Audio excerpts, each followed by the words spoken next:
Welcome to a quick tutorial on how to use Hospital Capabilities. We created it specifically for use in EMS, especially for teams who transport to various hospitals with different specialties. Let's get started. You can easily access this feature after selecting a patient. Once selected, tap the More icon on the bottom blue navigation bar.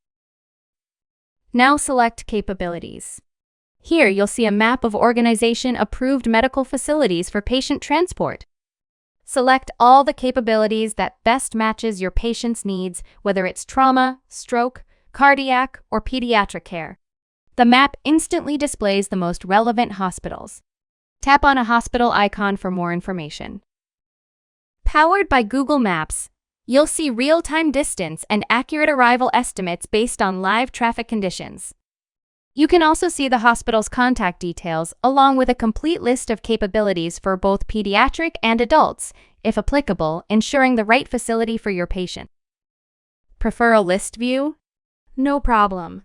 Simply toggle the button at the top of the screen to switch views. The closest hospital that meets your selected criteria will automatically appear at the top of the list. Once you've decided on the best hospital, tap Go Now. Handtevy seamlessly launches your device's native navigation app, providing turn-by-turn directions to get your patient there as quickly as possible. With hospital capabilities, you get interactive, real-time, accurate hospital information at your fingertips. Thank you for using Handtevy Mobile.